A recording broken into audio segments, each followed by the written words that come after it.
What's going on, my great people in the world? It's your guy, Nicholas Wilcox, host of the Fantasy Football Show. Alongside my guy, you already know who this guy is.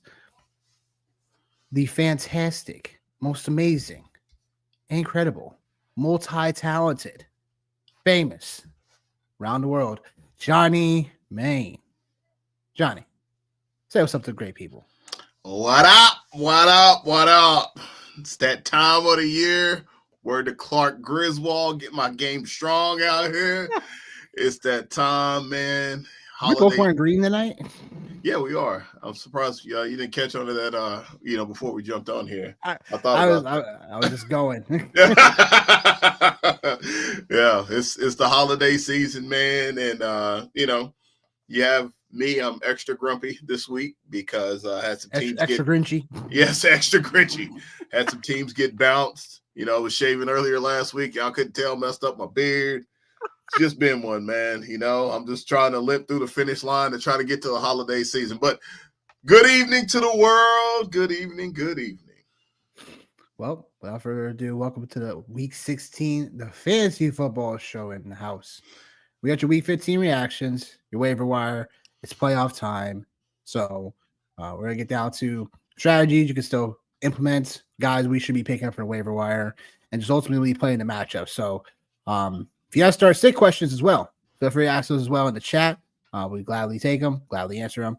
I look forward to taking care of the people. So, without further ado, there was a ton we have to break down from this past week. And I'll be honest, it was a really interesting week in terms of just player performance, matchups that were supposed to be there and they just weren't. It's due to players not showing up. So a lot of players just playing Jekyll and Hyde. And, again, I was talking to you before we started, it's sometimes, man, the chips don't fall your way. Sometimes Lady Luck is on your side. Sometimes the luck you even make up doesn't work out. So it is what it is. First, we will get into what we noticed from Week 15. And Johnny's going to have an old man segment. So let it rip, my friend. So it just shakes down to this right here. I'm going to tell you straight out. You got 3 running backs that pop in the top 12 that are running back twos. Period. End of discussion. One of them helped me win a little change last night. But, either way, guys, that's what kind of week it was. Derrick Henry against the Giants.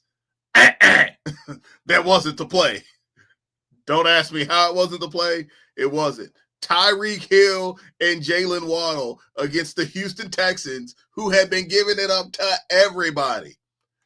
Jalen Waddle went full-blown Jalen Waddle and got hurt. Tyreek Hill, yeah, don't ever go full-blown Jalen Waddle. He went full-blown Jalen Waddle. Tyreek Hill, I don't want to say he's washed, but does somebody have the detergent? Guys, it is scary right now. Oh, man. And then to boot, I got the Atlanta Falcons. Let's talk about them for a hot minute. Kirk Cousins is awful. It is awful to see what has happened in Atlanta. I'm out here in my fantasy life, got Drake London and the Falcons defense down by 100 million points. Literally, I go into last night and I'm down, I think 50 points last night. Dang, yo. Yeah, it was. And I literally lose. Bad ones out here, man. Oh, man. I lost by 5 points after the Falcons blocked a punt, didn't hit the scoop and score. That would have got me in, man, in my home league, man. Dustin, I heard Dustin had a close loss too, Yeah, dude, there was a lot of people, man. Jamie, I don't know if you remember him from the Expo, man. Yeah, I remember. Up here. Yeah. He had one for draft night out, man. That was a close one. It was just a rough week, man. And I think it's just rough. I think, for me, I'll say this, and I'll shut up once we get to about the 7-minute mark on my rants. But we're in now, being in this space, with other fantasy people and, us being content creators and people that are putting it out there like that. I think it stings even more now, to see some of these losses, man. Like it stings even more.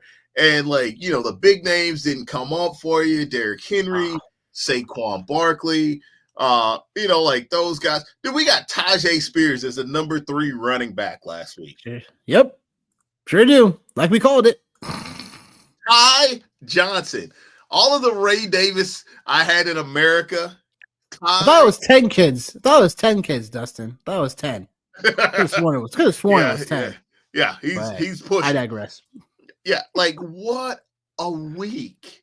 What a absolute travesty of a week. The freaking Saints almost came back and almost beat the Commanders, guys. Like that's where we are at in the world. Like this is one of the weeks where like I can't even continue to rant because it was that rough of a week, man. So overall, like if you happen to stumble into you know, the semis, like congratulations to everybody for sure.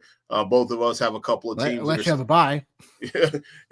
Well, you missed all that if you had a bye. Like I said, I stumbled into the semis with a couple of my teams because I had a bye. Because God knows if anything could have went wrong, it would have went wrong. So this week is really where the money's on the table, man. And that's what we're gonna do this week, man. Is we're gonna try to help you guys navigate through that and help you get to the chip. And, you know, see if we can't pull one out here, man. So that's me under 7 minutes right there. Bravo, Bray. Bravo, my guy. Yeah, man, look. Where do I begin? Where do I begin, right? Where do I begin? Look, man, there are some times where you look at your app, you look at the phone, you're like, all right, cool, we're looking all right. By the time 4 o'clock games end, you're like, yo, damn, what was this bullshit? Like, what was this? By the time 4 o'clock games end and going to Sunday Night Football, you had a mass amount of disappointments. You know, you just did. Like, you know, literally, you just did. So, like, I'm just gonna start there. Disappointments of the week, like, there were plenty of them to go around. If you had any of these guys, like, for the most part, it wasn't a great day. Like we were talking about, we'll get to the top performers later, but we had some guys just due to the situation that popped up during some things that, you know, once the game starts, sometimes things change. But look, this is inexcusable for the quarterbacks here. Kyler, QB 25, Tua, QB 28, Brock Purdy, who had been pretty much Mr. Consistent all year long, QB 31, Barkley, same thing. Talk about consistency. Again, not the best matchup in the world. RB 30. But Derrick Henry, RB 37 against the Giants. But you had called this on the Sunday show where it was either Lamar Jackson was going to go ham or Derrick Henry was going to go ham. Unfortunately, you took the Henry side of things. Yeah, I did. Lamar was the one that popped off. Yeah. But it is what it is. But RB 37. We're just starting to see Henry slow down just a tad. You know what I mean? It's kind of you can't sit Derrick Henry. You know what I'm saying? Like for better or for worse, like that you know, they say, right? At marriage proposals, for better or for worse. Yeah. Joe Mixon, RB 26. So he looked somewhat banged up, even though he had a bye week this past week. So it's like, look, and then the Houston side of things is where, look, I don't know what Houston's going to be playing for because they're pretty much locked into the 4 seed in terms of what they're going to be playing for. The worst they can finish is the 4 seed, because they not only won their division, but the teams above them all have better records. They could get the 1 seed, but a lot of things will have to fall their way. It could get the 3 seed, but it's still the same thing as having the 4 seed because there's only numero uno. Yep. Only numero uno, number 1 of the conference, is going to get home field advantage throughout. So there's that. So I have concerns with Joe Mixon. It's not the same concerns that I walked into the season with. Now it's more about, hey, will they lighten his workload now? Because they don't have as much incentive now to play him his full workload. So that's scary for us in the fantasy community because now it's like, if I have Mixon, I have to keep playing him because look what he's done this past year. But I'm also scared of the volume now of what his anticipation workload is going to be. So there's that. Calvin Ridley, man, he's been just consistently just burning us all year. The times This we week, think we could play him, you know what I'm saying? And this week was it. This was like this was the one. This was The one. a straw that brought the camel's back for Calvin Yeah. Ridley. You know what I'm saying? Just It was him. It was him versus man. Jalen McMillan for me, bro. Yeah, that's rough. And in hindsight, you know, he was a wide receiver 4 this past, the week prior. So it's just, again, the Tennessee situation has just been so volatile. Just when we think we're starting to get some traction with that situation, it falters. So, or it's Westbrook Akinye scoring a touchdown over Ridley. It's just like, it's just the season for the Tennessee Titans, if you have them outside of Pollard, because Pollard has been somewhat pretty consistent, but even in this past week, burned you because his ankle injury flared up. So there's that. And then DK Metcalf. Man. It's just, look, I've said this about DK. I've said this about DK for the last 3 years now. 3 years, yo. Overrated, yo. Stop drafting this dude 3rd round. Stop it. Stop drafting him 3rd round. Stop drafting him 3rd round. Yeah. Because he's not a trash receiver by any means. It's just for whatever reason, Seattle doesn't view him as the top flight go-getter, consistently getting you targets, consistently give you production receiver, yo. How do you not pepper him with targets when you're down in the game? Geno Smith or not? Like, it's just, again, it's just DK Metcalf, man. It just, again, everybody's been waiting for that ceiling for him. He's flashed it maybe a couple of times this year, and it was early on in the year. But now you can't even vouch for him. So now it's like, look, like I would rather let for next year, allowing someone else to get Metcalf early, unless it's going to fall to maybe like the end of the 4th round, early 5th round. That's where I would probably want to get him because I still think he has that upside, but I would definitely not. He was only drafting like 1 lead to get a little different from some of the other takes I had. But it was like, look, like DK Metcalf was a guy that I thought could still be a decent wide receiver 2, but I drafted him as a wide receiver 3 in the league I had him. So I didn't put all my chips on it. But it was like, look, like it's just crazy how much he didn't perform. And then Tyreek Hill, man, like Tua, back to the Tua situation. Looked freaking trash. Looked awful against Houston, who we talked about on Sunday, gave up the most passing touchdowns by a defense this year. They are a good defense overall, but in terms of allowing production through the air, they did allow the most up to that point this past week for passing touchdowns. But Tua just looked a mess.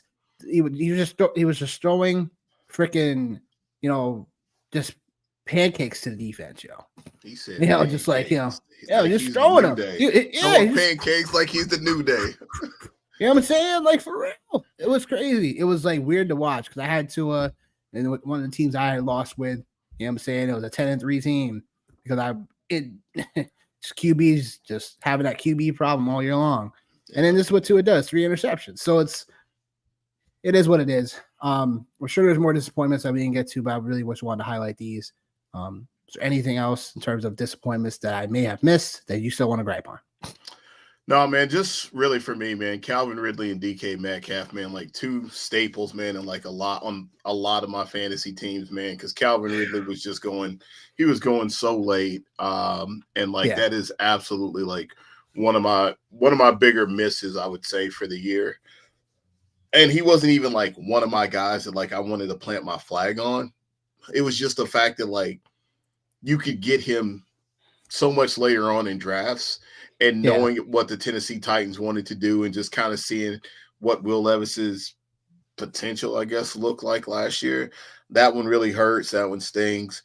I would say, like, for me, man, like, those are really, like, just, like, the biggest call-outs, man. I think, like, another one, too, like, we didn't really hit on kind of in the same breath was Jonathan Taylor, man. It's been a rough year for him. But it's been rough. It's not that we didn't see this coming, though. Right, but still, though, man. Like it's been rough, man. And then like some other names that didn't make this list for me. One guy that I called out last week, Cooper Kupp.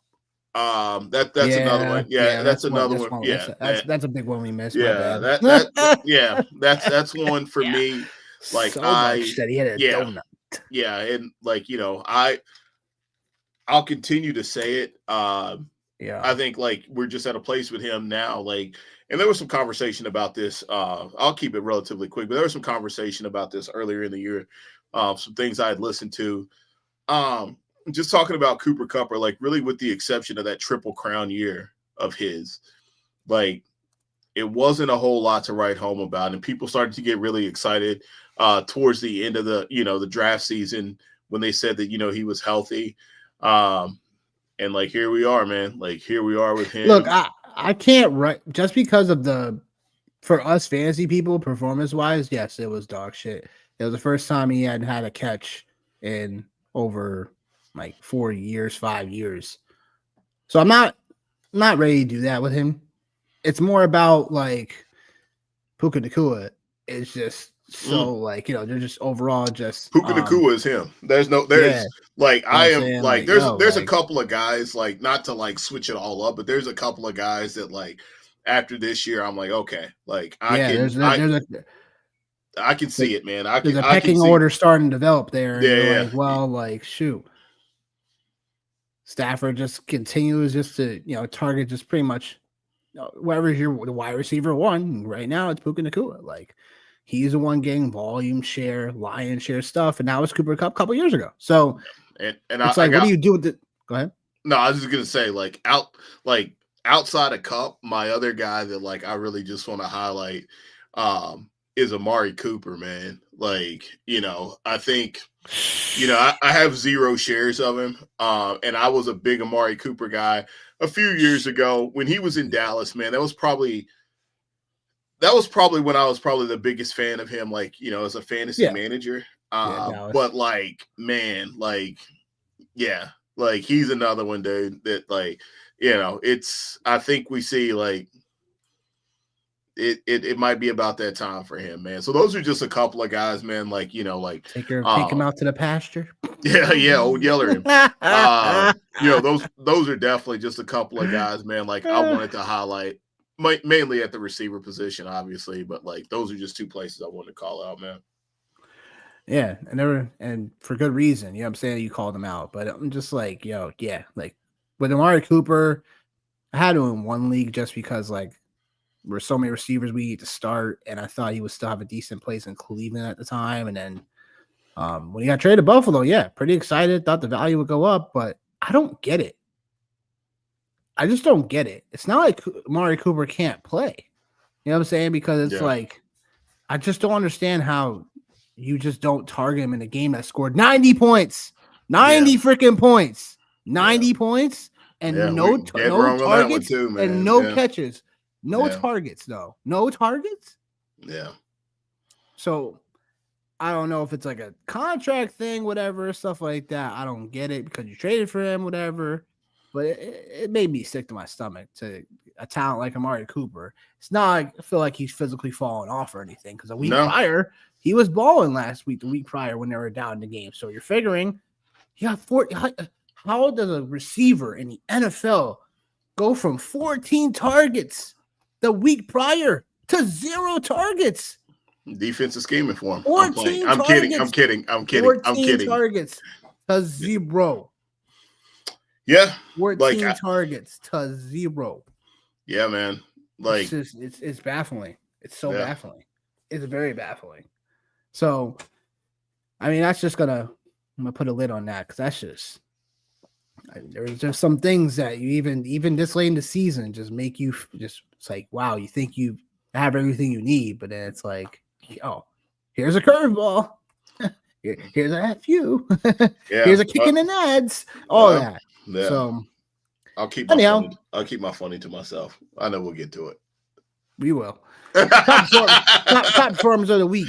So we had some guys on this list that it's to be expected. Some other guys on this list, kind of puzzling. I'll start with Tajay Spears. RB3 overall in the week. And I was due to because Pollard somewhat re-injured his ankle, whatnot. We have no idea the status for that. And we'll talk about more Spears in depth when it comes to the waiver wire situation. But just want to show him some credit because RB3 on the week overall when it came to all these other running backs, the RB3. And I'll get to James Conner. James Conner, finally an RB1 for the first time in his career. I mean, first time this season. I mean, dude, he buried me in my home league, bro. He buried me. My guy, one of my guys buried me, man. Like, what do you do? I think that's karma. This shouldn't be, man. Hell, I've been beating the drum for this guy, man. Hell, I got his Steelers jersey hanging up in my closet, bro. It's just ironic that it's just ironic that it happened to you. No. That's all. I was just thinking as it was happening. I just kept thinking. I was like, man, you have so much fun with this. Like, I'm like, oh my god, dude. Oh my god. Like, yeah, James Conner finally showed up, but no, he's obviously looked better this season, you know what I'm saying, in terms of just like the way he seems to be shedding off that injury tag overall. But hey, keep Trey Benson stashed because look, this is the time of the year where something could go stupidly wrong. So Jared Goff QB1, I mean, look, like the game that scored 90 points I talked about. Game we called an under on. Oh. Yeah, I know. That's why I said dead ass wrong. Under on. Dead ass like wrong. What was like 21 points like within the first like 10 minutes of the game or something? Bro, something stupid like that. The NFL'd on Sunday, bro, like nobody's business. It NFL'd. No doubt. Yeah. We couldn't have listen. There's no way we could have been the worst take out there, bro. Like it just, there's no way. No, you know what I mean? Like it just because usually totals that high for the last couple of seasons don't. They just don't hit, man. They usually just don't get there. So like my thing is, it's like, it is what it is. I'm all right with. I'm just all right with it. Yeah, I'm just really okay with it. It is what it is. And then we have James Cook, who I told people to sit this past week. We were all off that game. We were off that game. We were off of it. We were. Yeah. Yep. You know why? Because we was too busy arguing about AJ Brown and Rico Dowdle. Oh, I know, right? I know, right? All right, so Golf was technically QB1 when it comes to half point. I guess you have full point. I don't know. Depending on your settings. Josh Allen, whatever. Same game, whatever. Different quarterback. Josh Allen, obviously MVP, front runner at the moment and continue to do his thing. But again, James Cook, like he overall, does that say? I put 55, running back 55. Yeah, running back 55. That's probably where we had him rated on Sunday too, probably. Had a fat finger moment there. Oh man. I was like, oops. But yeah, Devontae Adams, wide receiver one. Wide receiver one, yo. Wide receiver one. 198 receiving yards. 2 scores. One of them puts him over the 100-yard touchdown scorer mark for his career.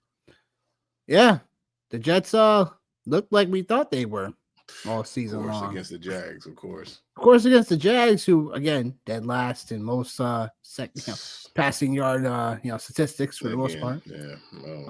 Yep, it is what it is. Amon-Ra St. Brown, who again I could not get in like none of my leagues. It felt like because it was just he was going right around that mid range. He wasn't slipping anywhere. No, I mean he had been struggling for the most part, like for the last several weeks. It feels like he was like not getting his stride going, and now the big monster game comes, and then now this upcoming week in Chicago, he always kind of takes Chicago a little bit more personal because his brother's on that team. So anything can happen, especially now with David Montgomery out for the rest of the fantasy season. Hopefully not the NFL season with the MCL injury. MCL, PCL is one of those two. I think it was MCL. So yeah, Jahmyr Gibbs firing him up. Mike Evans. Fuck Mike Evans. I mean, again, man. I thought the Chargers. I thought the Chargers have been playing such good defense against the pass, bro. Yeah, man. I'm I'm a bit surprised that happened.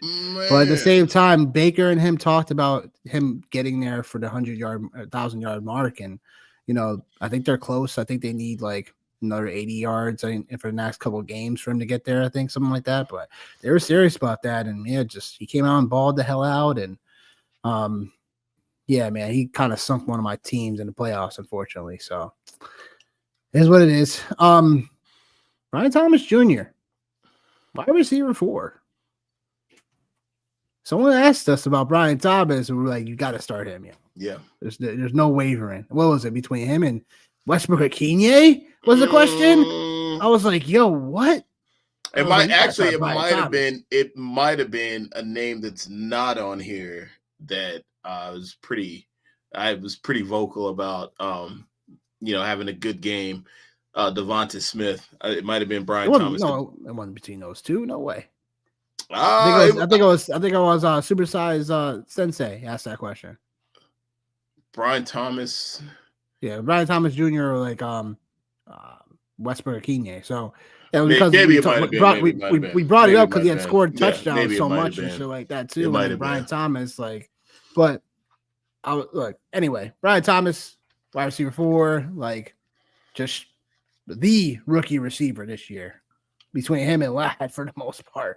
And Neighbors, obviously, but people were not trying to grab Brian Thomas. I was trying to get him in any best ball draft I could, but he was still going a little higher than I wanted to, but it's what it is. And now a special moment because I called this AJ Brown, wide receiver 8. Yeah. AJ Brown. Oh, Malik Neighbors, wide receiver 9. Yeah, but I will see you your AJ Brown and raise you Devonta Smith again, as I stated. That's fine. In the game, I have nothing bad to say about Devonta. No, it is what it is, man. I'm glad both of them got there because it worked out for me. Yeah, no, I knew Devonta Smith was going to be a problem for the Steelers. I knew that. You called that. Yeah, I knew that was going to be a perspective. thing. Yeah, I knew that was going to be a thing, man. But definitely called that. Yeah. But 11 catches, 110. No, sorry, it's the wrong person. 11 catches, 109, and a score for Devonta Smith. 8 Ready for this? 8 catches, 110 yards, touchdown for AJ Brown. Yeah. How they have this? How are they 1 yard off? It's a great day at the office. Great day at the office for the Steelers secondary. Great day at the office. Yikes! And then Malik Neighbors, who on X, people were like, should I sit him? I'm like, no. He's gonna be in a game where there's not enough offensive talent for the Giants. He's gonna get peppered with freaking usage. And then what does he do? 10 catches, 82 yards, and a score. Yeah, it is what it is. But there were so many freaking receivers that came out of the woodwork this past week to kind of do some things for you if you had them. Lastly, I'll mention, because I admit when I'm wrong, Romeo Doubs, wide receiver 17. 3 catches, 40 yards, and 2 scores. You know what we should just do, man? It's like we should just put our egos to the side and just build like a DFS lineup and just crush it. Because I'm pretty sure, if we if we just put our ego, Dobbs on the main slate for FanDuel. But yeah. But the rest of the guys that we would crush, man. But anyway, I digress already. I digress. Yeah. So I mean, look, just and then Jonathan Smith, man. I was talking to a guy on X, the Ripper. That's my guy. I mentioned to him earlier on in the year. It's like he talked about Jonathan Smith being a sleeper. And I was like, you can't say that because you're a Miami Dolphin fan. You know what I'm saying? But at the same time, he was definitely onto something. So, yes. But in terms of now just looking like Jonathan Smith looking pretty scary. As because again, was this in a range of outcomes potentially?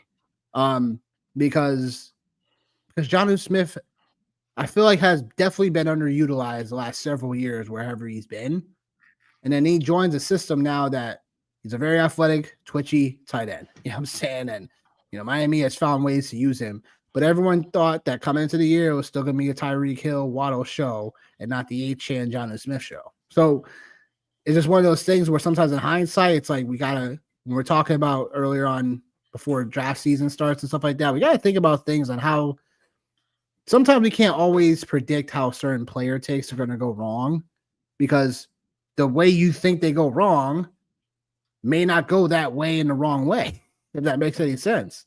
Because everybody thought coming into the year that Devon Achane, you know what I'm saying, like, and Tyreek Hill, Waddle were going to be like those guys that were going to be there, and everybody else going to kind of be like playing second fiddle. Like Jonnu Smith now coming out of the woodwork, basically taking over the Waddle role. Oh, we have breaking news, folks. Oh boy. Get ready. Oh, Get ready for the breaking news, folks. I didn't think wow, I'm surprised we actually have breaking news. Yep. Knew it was coming. Yep. Knew it was coming. Yep. I even talked about this. I talked about this. You did. I talked about this last week. Michael Penix named as the Falcons QB now. Not Michael Pitts. Named as a starter now. Hopefully he don't turn into Michael Pitts. That is really interesting now, though, because now, we might have a live edit. Yeah, we have a live edit for the Waiver Wire show. Wow. Oh my goodness. Well then, that changes a lot of things in terms of, because it gives another option, because we don't even know what Penix is gonna look like. But you saw got to a little change bit of his his name preseason tape. You have to change his name from Michael Pitts to Michael Penix, because Michael unless Pitts. you feel we're like keeping it. Unless you feel like Michael's gonna throw picks, and if he throws picks, then this is the greatest segment ever. I was definitely in a rush. But yeah, like, what are your initial hot takes on this situation? Because you talked about it before, and there was wind of it coming in a way, but I definitely still thought the Falcons may still run with Cousins. But I did say that if they weren't gonna win, like they didn't look all that great in the win. You know what I'm saying? So it's like, listen, if that's all you can muster up against, and that was my frustration with what happened last night, man, is that like, from my, obviously selfishly, from my season long perspective, you have a talent like Drake London, and like, yes, the jury is, I don't want to say still out, but like, there's still questions, and there's a lot of negative sentiment with Kyle Pitts and what he hasn't done. Darnell Mooney has been obviously the guy that has probably paid more dividends for people. But like, there's so many players you think about from a fantasy perspective, especially like at the skill player position, when you think about, you categorize them as a bust, and then you fast forward 3 or 4 years, and now all of a sudden, like, you get, a lot of really good production from them. And some of you guys may not be old enough to remember this, but one guy that really, really sticks out to me, like with by just in this same kind of space, was Darren McFadden. When Darren McFadden played for the Raiders were terrible. I know, when have they never not been terrible? But like, they were terrible. And then all of a sudden, man, here comes Run DMC doing Run DMC things, man. But like, for me, I think this Michael Penix move, like, it can only be an upgrade for this offense. And again, like, I could give you my receipts on it. The Atlanta Falcons, when the NFL draft was going on, someone asked me about Michael Penix, and my exact response about Michael Penix was, he reminds me a lot of Kirk Cousins. And here we are. Like, before he even got drafted, that was my draft comp, was Kirk Cousins. And I think, like, now I think you're going to see the Falcons get to a different space, like they have to, because you can't have all of those weapons and go 40 miles an hour. They have Maseratis on the outside and in the backfield, and you got Kirk Cousins going, 40 miles an hour. So I feel like, I don't think he gets right on the field and starts to open it up, but I think, downfield, I think one of the things I had heard was something about the speed that Kirk Cousins was throwing at, and how that's just gradually decreased. And like, man, I think this is a great move for the Falcons, man. Like, at this point, like, I can't be mad at it. And like, I'm not shocked. And shout out to Raheem Morris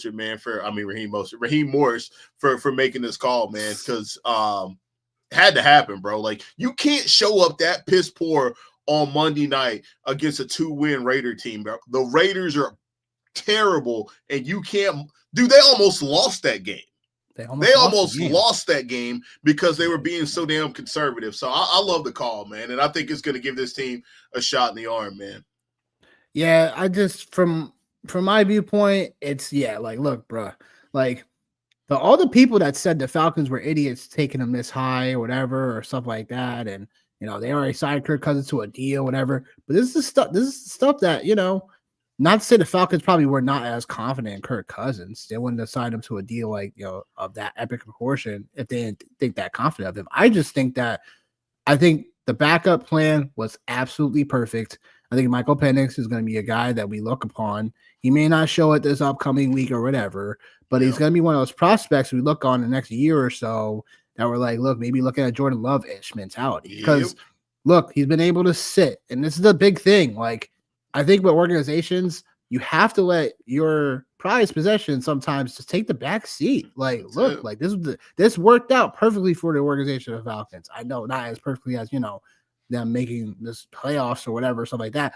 But in any case, yes, you get started on this. You get started on Michael Penix right now because, like you find out what this rookie is all about as of right now, right? You get the Giants this upcoming week, and they're very injury-ridden right now.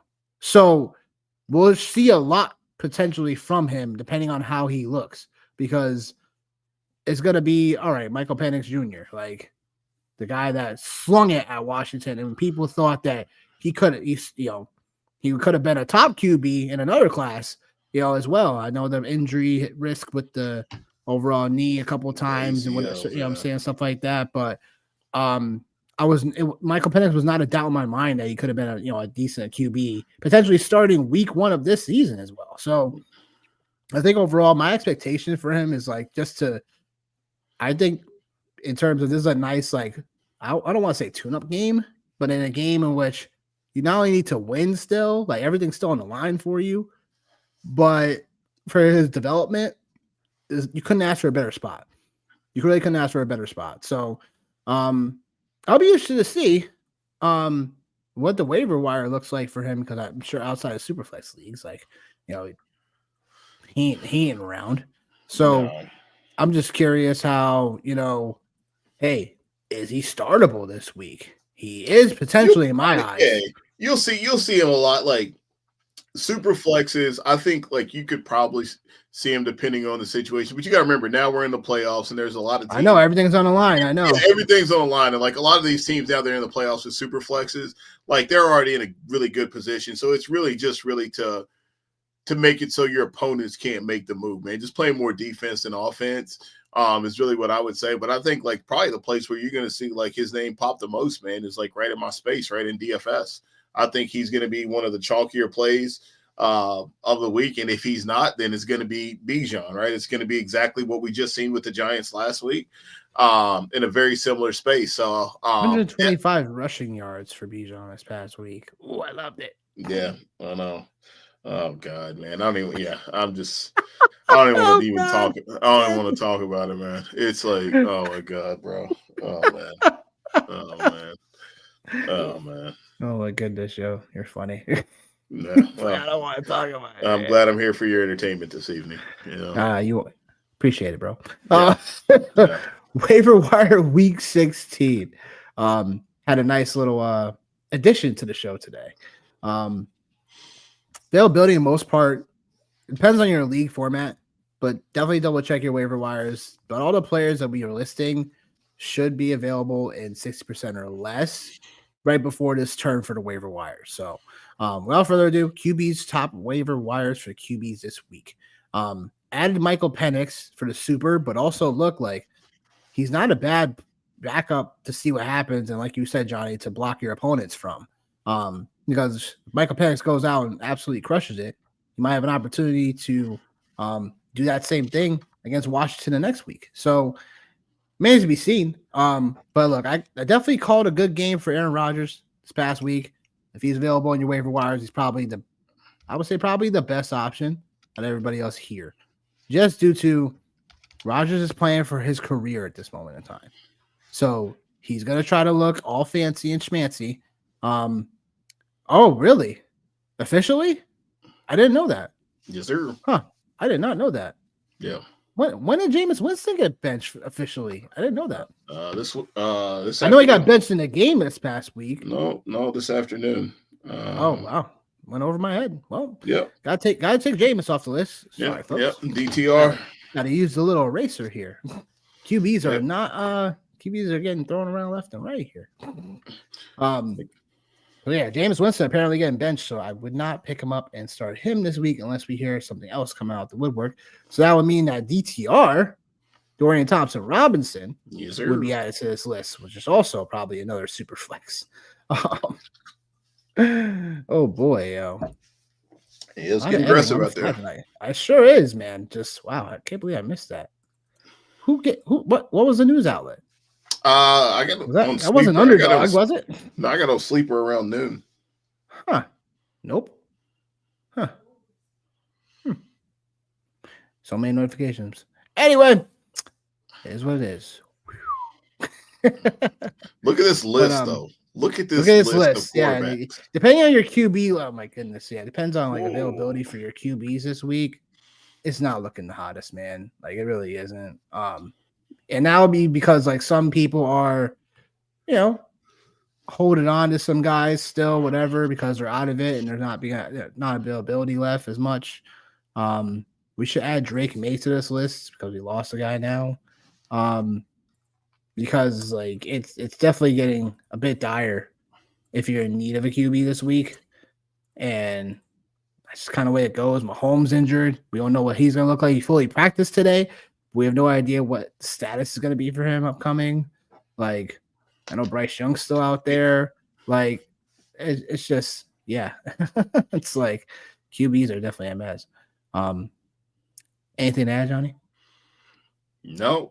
If you have to go with any of the names on this list, you are worse off than my home league team, which had nothing but out, injured. So I would say honestly though, man, like if I had to like keep it $150 out here with everybody, obviously Caleb Williams and Aaron Rodgers are probably not available in your super flex leagues. Maybe if Cooper Rush is there, I think he's somebody that actually is really, I don't want to say he's impressed, but he's been serviceable. Would you start Stafford this week against the Jets? Why not? Oh, the tester. Cuffing season. We're talking about the running backs here for the most part. And all these guys should be stashed on a roster or two at this moment in time. Because you just never know what's going to happen. Especially Ray Davis, who starting to find a little bit more work again. Hopefully has some still standalone value for some people, but a little bit skeptical on that. Had to take Charbonnet off because he's definitely shouldn't be. No way should be on the waiver wires at this moment in time. But yeah, like some guys here, Trey Benson's still here, still high on the list when it comes to that next man up potential situation. Like Tyler Algier, the same thing. Blake Corum, same thing. Jalen Wright, same thing. Because as the next week or so, you never know what teams are going to do right now, especially if they're out of the playoff picture. Running backs for this week on the waivers, Alexander Madison should be there, just due to probably some people dropped him because they heard Sincere McCormick was going to start and then he got hurt. So it's him or Amir Abdullah. My guy. As well. So both of those guys, Amir Abdullah had a nice game, but I think Alexander Madison goes back to the role he had a couple weeks ago where he starts just getting more of the majority of that volume again, or it could be more of a split between him and Amir Abdullah. So both of those guys are out there. I'd look to see if I can get one of them and just see what kind of transpires. Hopefully, we'll have to start neither one of them this upcoming week. That would just be awful. Kamani Vidal, starting to see a snap share percentage go up. He started to get more usage because the Chargers were down in the game, and honestly, I think they really should roll with him a little bit more moving forward. Like Gus Edwards, trash, and freaking this guy Haskins, Trash, yo. Hassan Haskins Stop it. from Michigan. From Yeah, Michigan's. yeah. Just Yeah. stop it. Just stop it. Just stop it. Just stop it, yo. Hey man, you know how Harbaugh likes to do, Yo, man. You just know stop it, how he likes to Harbaugh. do. For real. Who got it better than Stop us? Nobody. Yeah, for real. But Jerome Ford, cover boy, gotta talk about him. Chubb done for the year. I hate to say it because I said it earlier on in the year with Chubb, and that's one of the reasons why we stood away from him. I mean, I said we, but I'm not sure you drafted him in No, any leagues, we did stay away from him because we Okay. don't have him on any teams. No, I don't have him on any team. No. There was that glimmer of hope I saw because there was like a couple weeks ago, it was just like him kind of looking a little bit more better. And I was like, might make me eat my words. But at the same time, I'm like, nope. Jerome Ford was just like really late to the party. Yeah. And now the foot injury keeps Chubb out for the year, and I hate to see it, but it was something that again, when you come off an injury, like a significant knee injury, significant Achilles injury, stuff like that, the CMC, the freaking CMC now, the Chubbs, you know what I'm saying? Like these guys, when they come off significant knee injuries, not to say they don't, when they have a lengthy injury history, it's not something you should fully always buy into.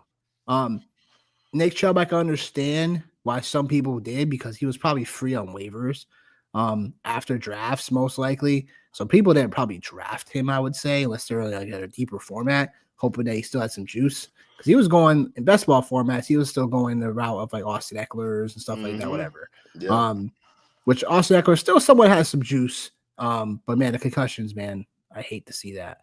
So I hope he thinks about his career a little bit more than he does like just trying to get out there for another season potentially. But I digress. Talking about Jerome Ford, 7 carries, 84 yards, and a touchdown. He had 2 catches, 20 yards. He is a bona fide stud for the Cleveland Browns moving forward. The problem I have with it is that Ford deserves to be like a 1A or 1B this week. And it's just because he's going to get the pure opportunity. He was the RB9 this past week.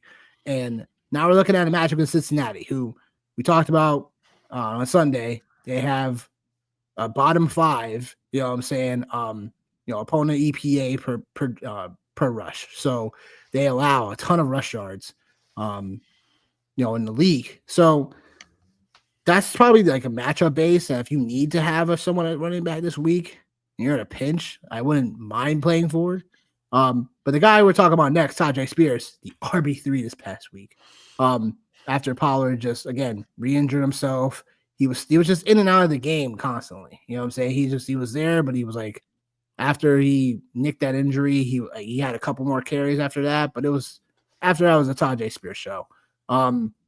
So now you kind of look at it from a perspective of I think Spears has more of the if we know that he's getting more of the workload, let's just say Pollard doesn't play this past week because again the Titans don't have much to play for and they want to preserve Pollard's health. Let's just say he's just not ready or whatever. Like to me, Spears against the Indianapolis Colts, like man, like Spears could.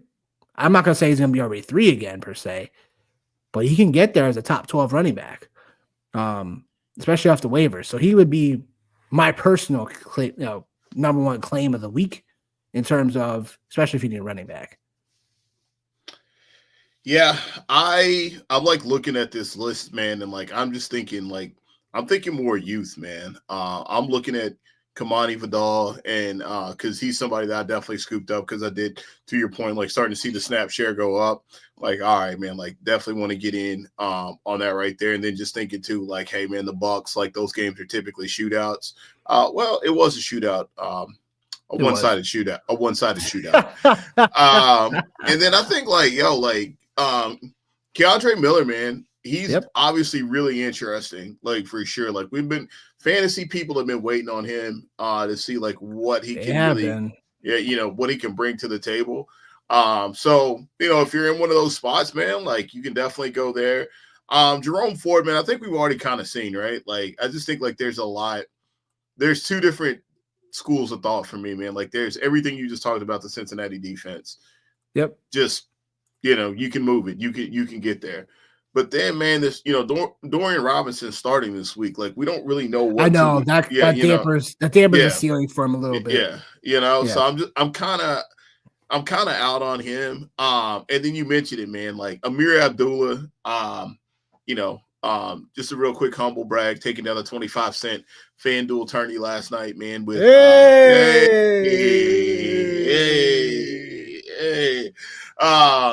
Get you know, swole with it. yeah, with Amir Abdullah. But like, yo, man, he's somebody that I really like. I've mentioned it before in passing on this, on the show that like when he was in Nebraska, I really liked him a lot. I thought he was really explosive, and even though he's a little bit longer in the tooth, he doesn't have a lot of wear and tear, on his tires, man. So like, I'm okay with if you're in a real pinch, I would almost prefer Amir Abdullah just because he gives you a little something in the passing game.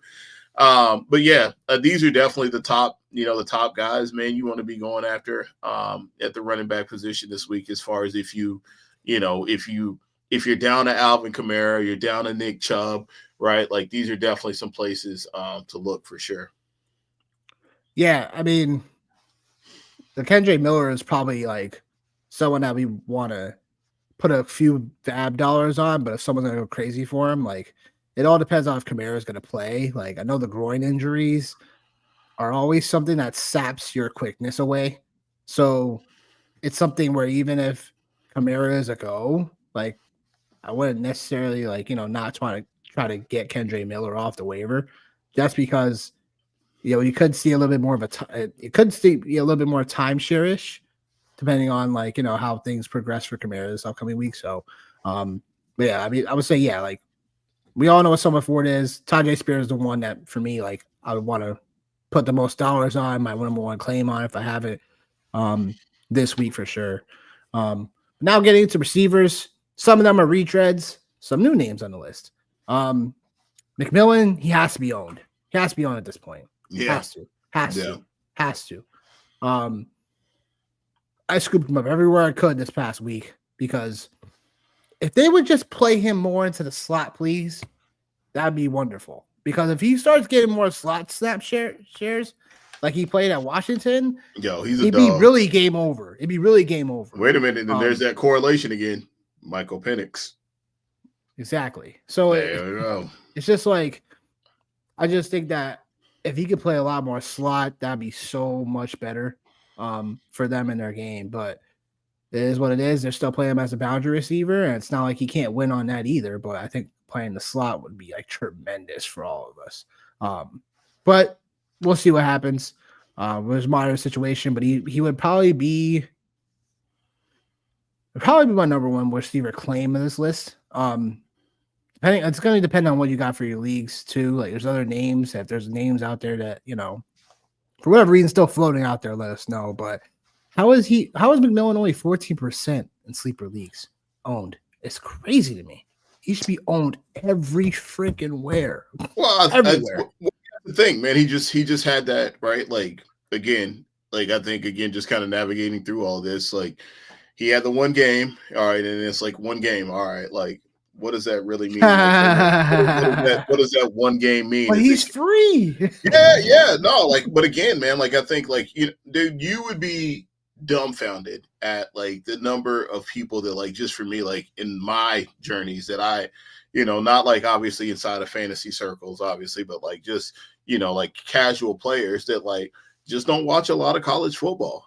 They just don't watch a lot and they don't pay attention to a lot of it. So when you say Jalen McMillan, obviously both of us are oh shit, Washington, we know the background. Pick him up. Right. But racing to the way. Right. But for other people, that's not necessarily the case, man. And I think, it is what it is. That's why we're here, man. You know what I mean? Just to help people kind of navigate through that.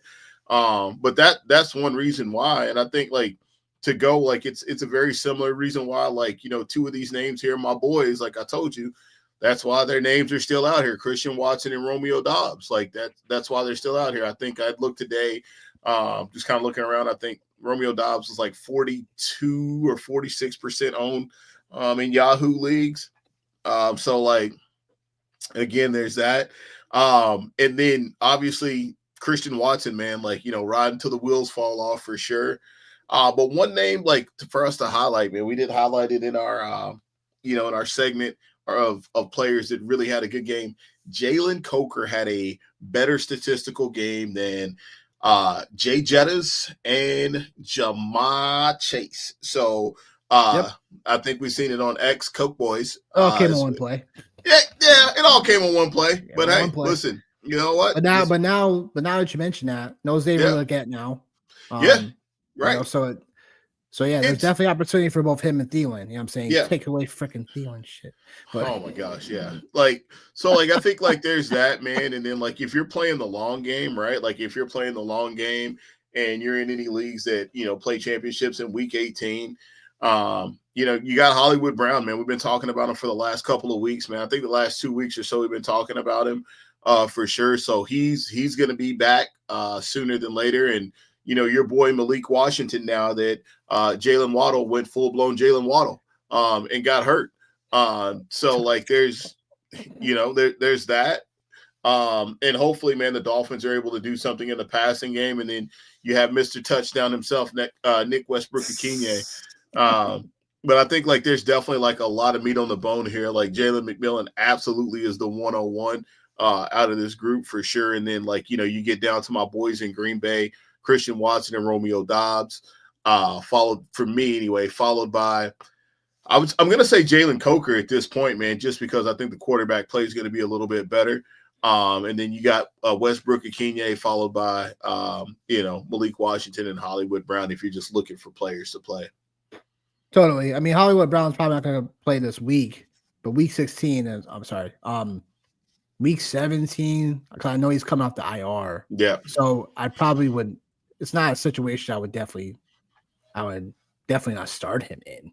No. Unless, because need to make sure he's a full go and everything, just come off the IR. But again, shoulder injury. So it's not like we're talking about a lower leg injury or something like that.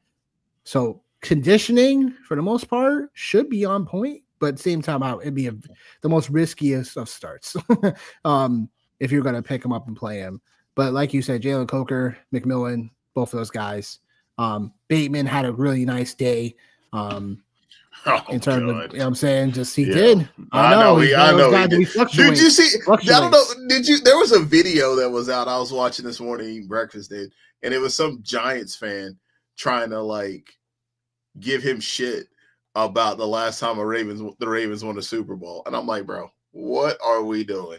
What are we doing? How does that make any sense? What are we doing right now? How does that make any sense? What are we doing, man? I was yo, these dudes. How does that make any sense, bro? They off the hook. Yeah, they are off the hook, man. And the fact that he even gave them the time of day was even more entertaining. I'm like, oh my god, that's weird. Man. Yeah. He just mentioned Rashad Bateman, and it just triggered me to that video. So that is weird. Yeah. When's the last time the Giants won a Super Bowl? Shit. Well, no, the guy rattled it off or whatever. So. He rattled it off. He's like, oh, this decade or whatever. And then, Bateman's talking about the last time the Ravens won a Super Bowl. And, he's like, dude, you like the Giants. Bateman's like, you like the New York Giants. That's who you like is the Giants. And I'm like, yeah. It's just unreal. This is unreal. Yeah. So unreal. Moving on to the tight ends. Brendan Strange. What a day for him. Oh boy. Was that Brendan Strange? Evan Ingram? Because Evan Ingram, it looked like dog crap all year long. Man.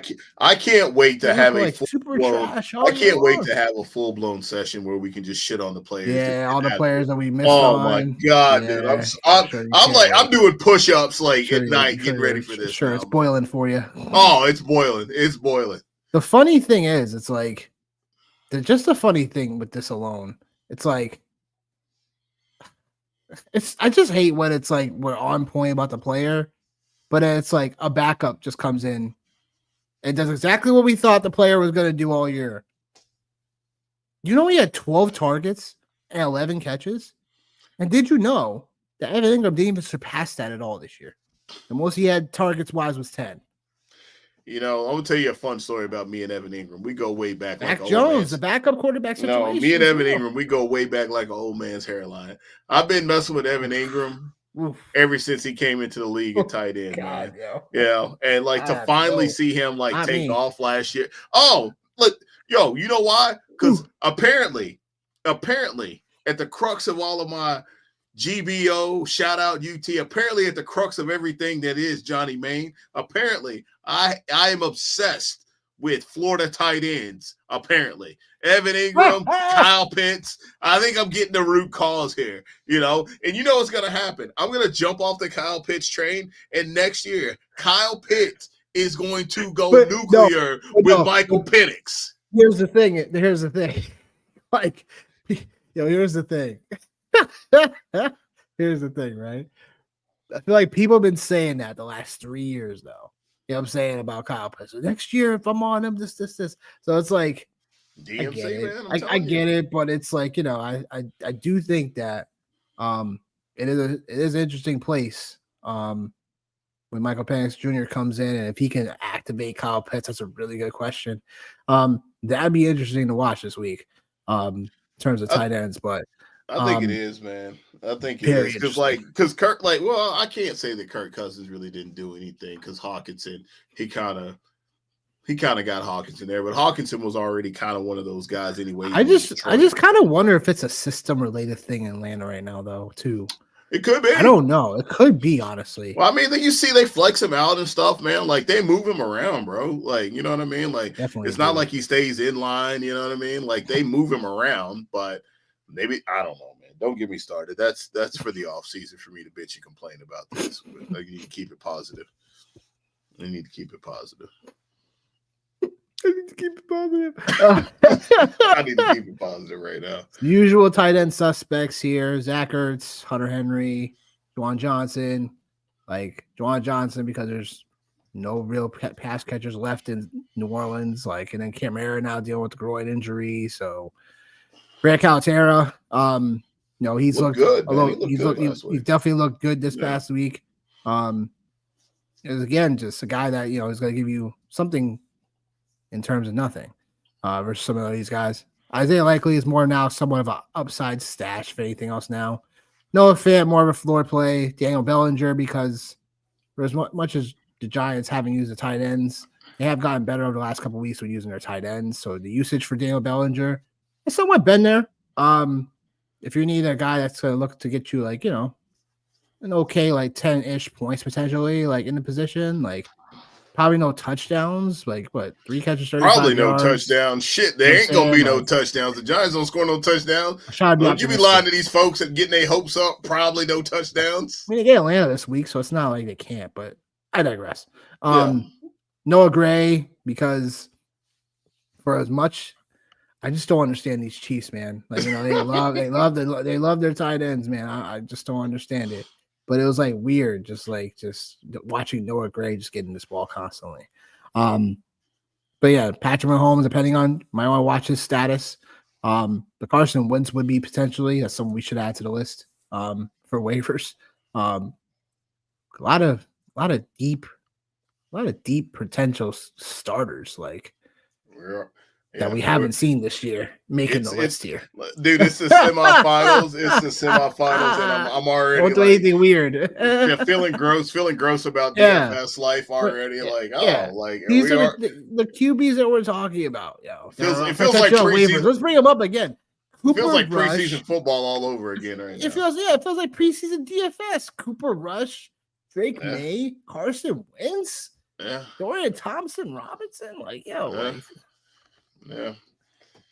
If you haven't liked the show already, people, please do so. Please like, subscribe to our channel. If you're listening on Spotify, we greatly appreciate that as well. Finish off the tight ends is Stone Smart. Can't help it. Just again, look at this is a replacement out there in a way.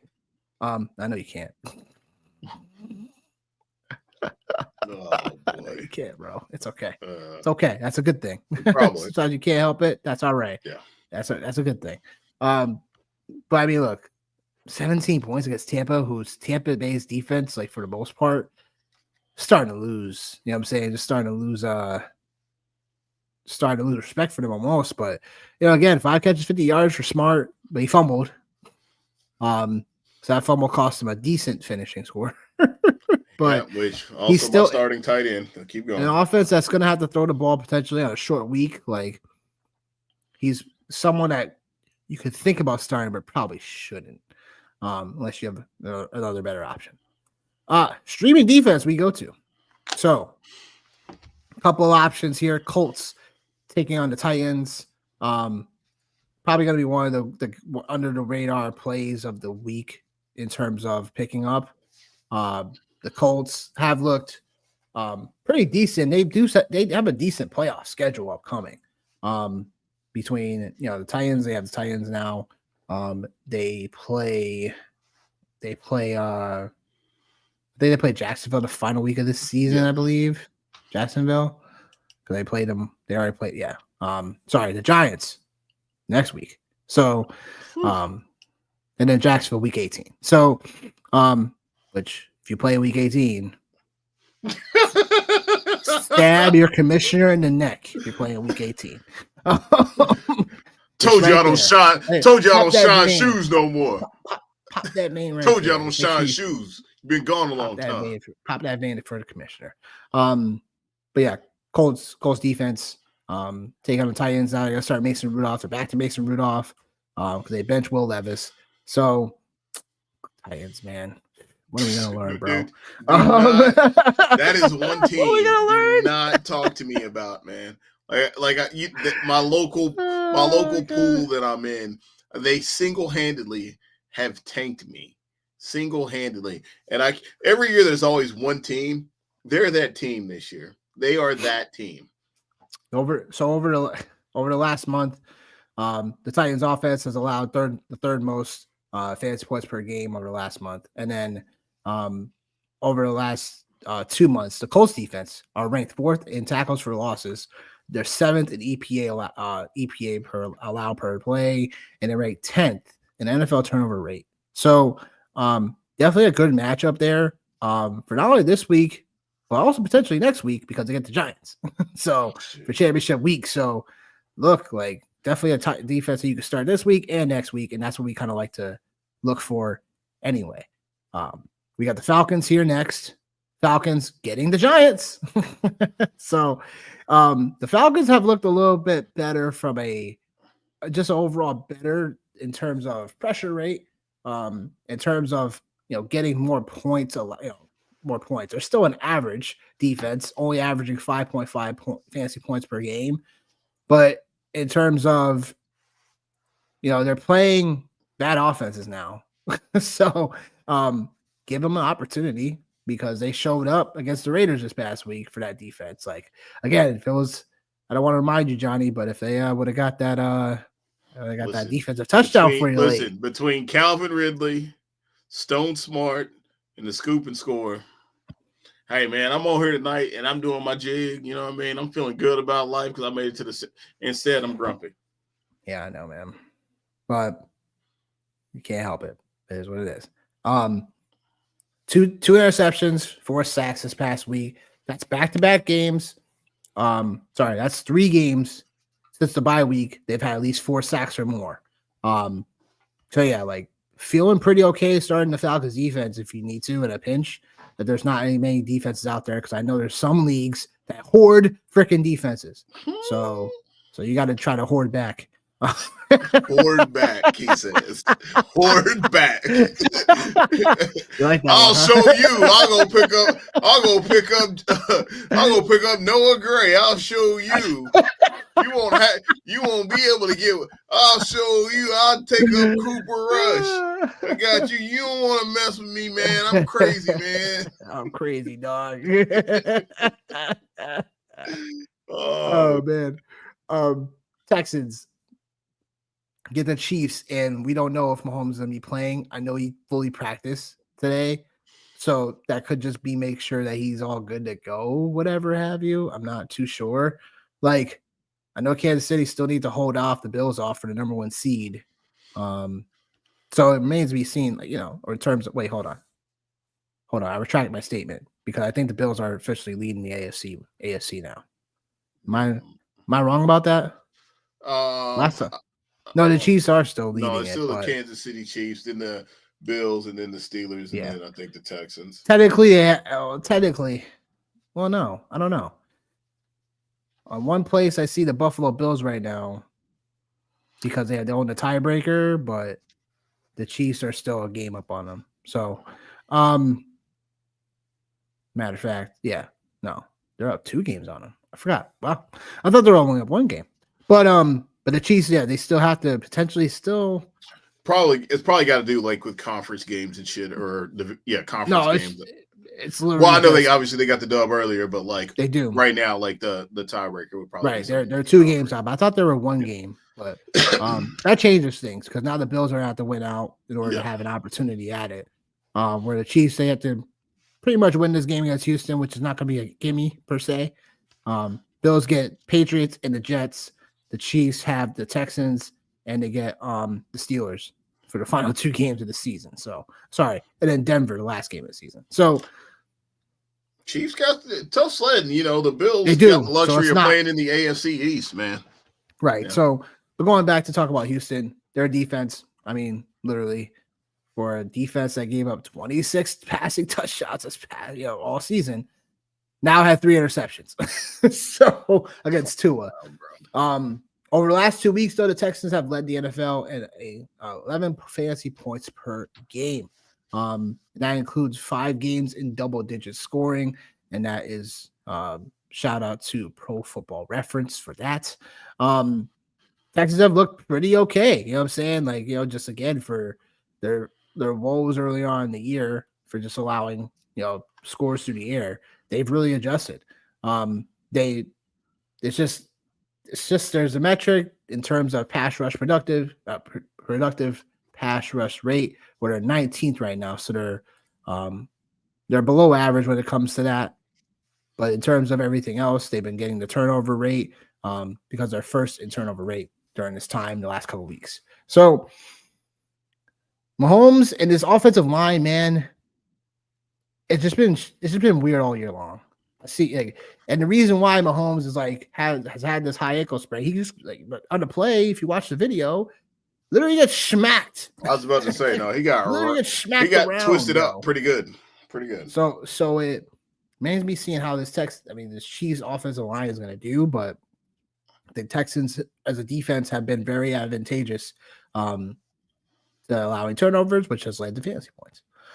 So that being said, what else you got for me, Johnny? Nah, not much, man. I think you nailed it. I think you've been cooking. The Falcons, man. I like that. I like that call. For sure. But you're just asking about final overall thoughts.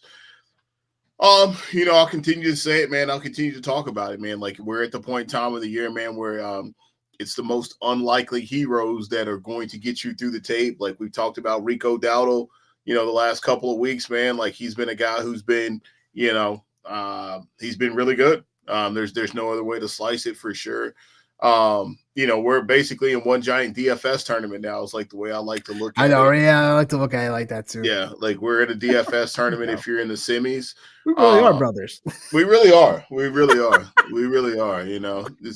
It's gross that half these things we really just don't even talk about, and we're just there. And then the other time we're just ripping on each other and completely disagreeing. So, yeah, man, that's really where we're at, man. We're at a place where like I said, this is what we've grinded for all year long, man. We've grinded here, man. The late nights on the waiver wires, man. The heartaches on Saturday. Oh, I know. And then I'll say this other piece too here. For some of you, your significant others are probably praying for you secretly that your team goes to shit because they just want their spouse back. Not that I would ever say that my significant other, caring and loving wife would never want that. But if she was watching, then hey, man, maybe she know what I'm saying.